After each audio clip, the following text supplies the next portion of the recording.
Урматтуу кыргыз элим, урматтуу шаарыбыздын тургундары.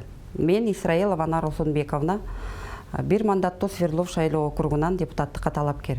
Жеке номерим 18. Шайлоо күнүнө саналуу гана күндөр калды. Урматтуу эки райондун жашоочулары, сиздер биринчи өткөн шайлоодо жаңылбастан туура тандап баарына каршы позицияңыздарды көрсөттүңүздөр. Эми экинчи кайра шайлоодо сиздерге да бир ишенип кетет элем.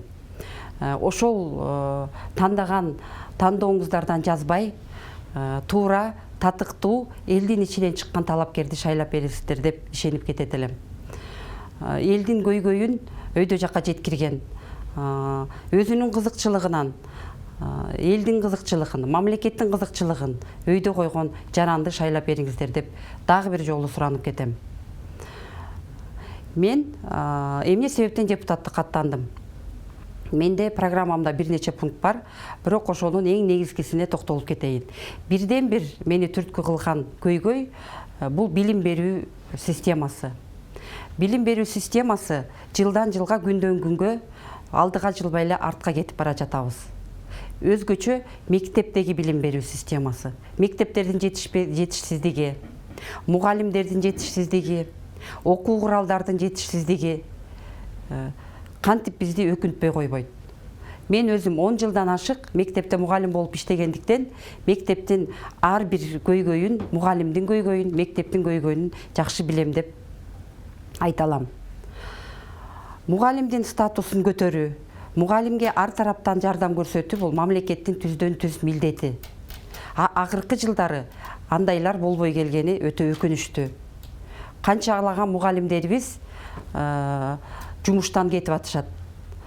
Жылдан жылга мугалимдин саны азайып бара жатат. Биздин бирден бир милдетибиз азыркы иштеп жаткан мугалимдерди кармап калуу, жана жаңы жаш кадрларды жумушка тартуу. Бир гана айлыктарын көбөйтүп гана койбостон мугалимдердин жашоо шартына да көңүл бөлүү.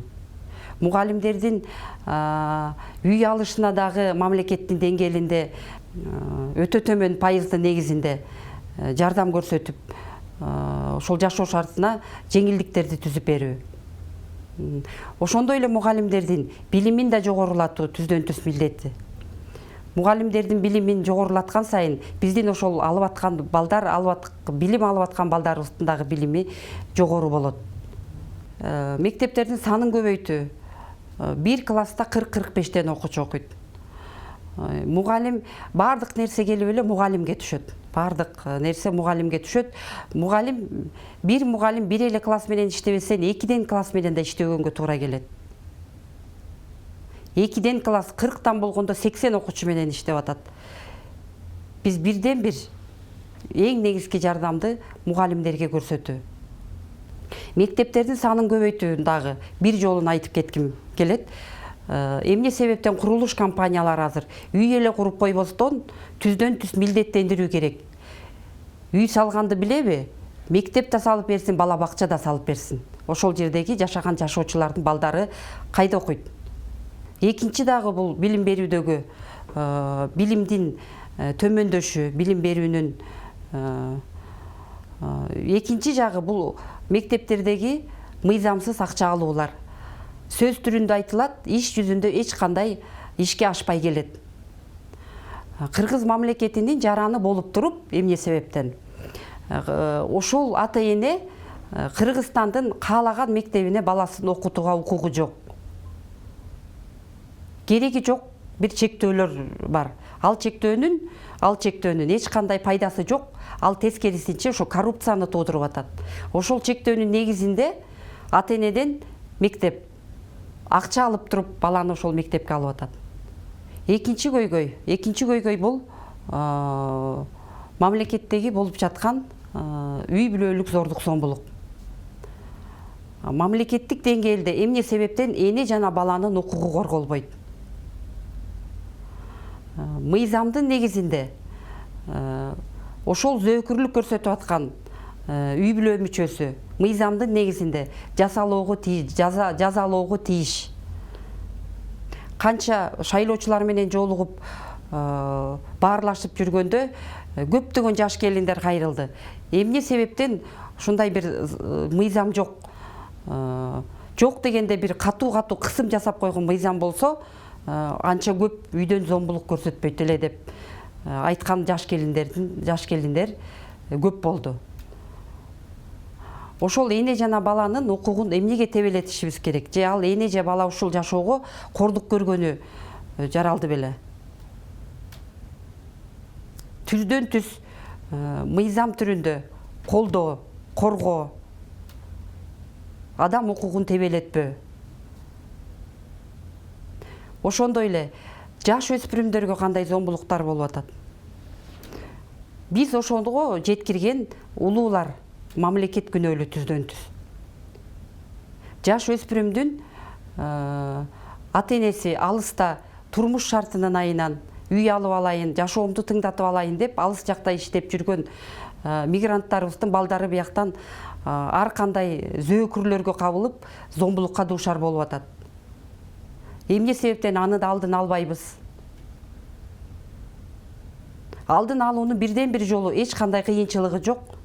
Ошол эле жергиликтүү бийлик менен иштеп, кайсыл үй бүлөдө, кандай шартта жашайт ошол мигранттын баласы, кимдер менен жашайт, ошо кандайдыр бир үй бүлөдө зөөкүрлөр жашабайбы? Ошондон түздөн түз көзөмөлгө алуу керек жана коргоо керек, алдын алуу керек. Аны кылмыш болгондон кийин анан мыйзамды иштеткен бул эч нерсе кылмыш болгондон кийин мыйзамды иштеткен мен үчүн өкүнүчтүү нерсе. Ал бала ошол зордук менен өмүр бою жашайт, өмүр бою тагдырына балта чабылып жатат. Ушу эң негизги көйгөй, ушул эки көйгөйдүн себебинен бул көптөн бери келаткан көйгөй. Ошондуктан мен өзүмдүн күчүмдү сынашып депутаттыкка талапкерлигимди койдум.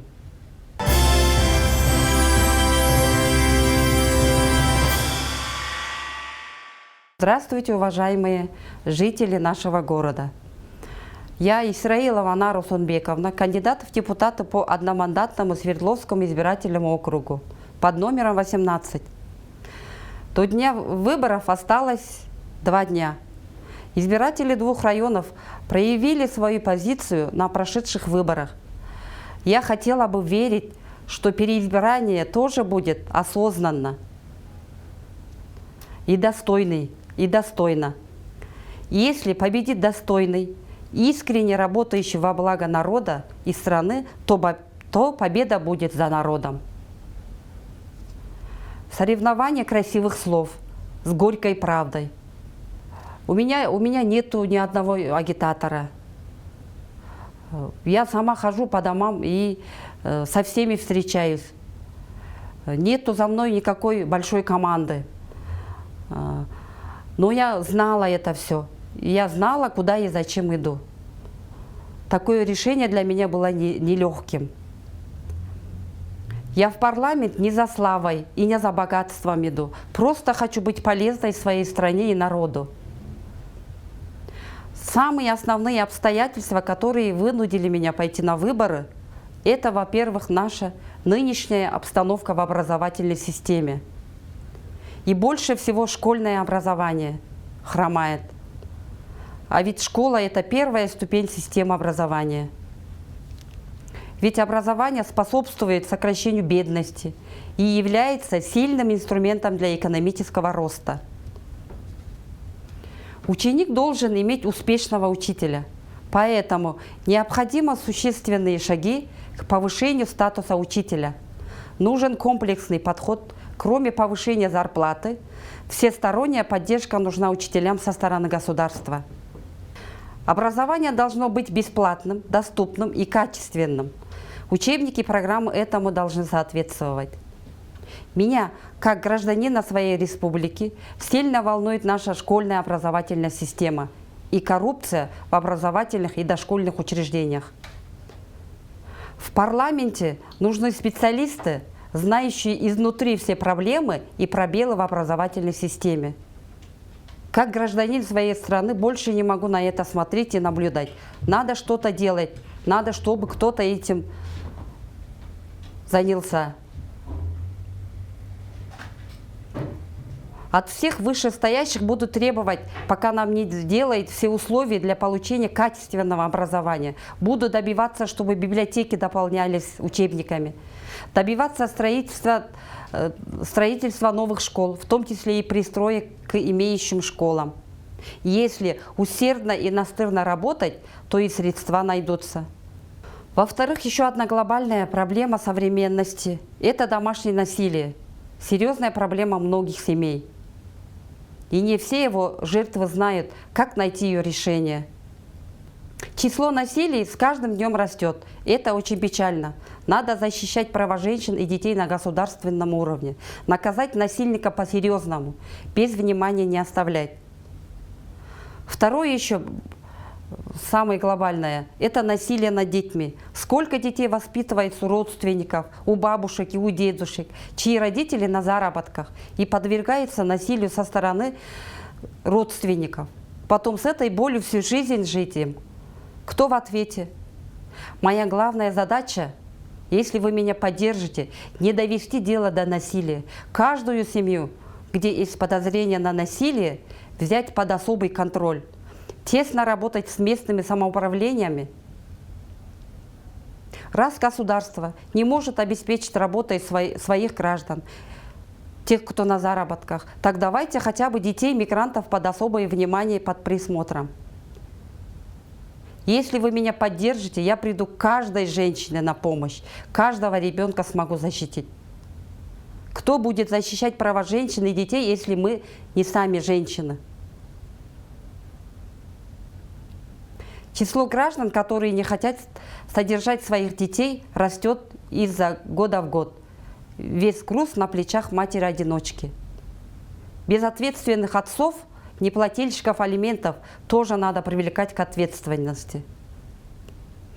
И в конце, что я хочу сказать, уважаемые избиратели, чтобы реализовывать программу, мне нужна ваша поддержка.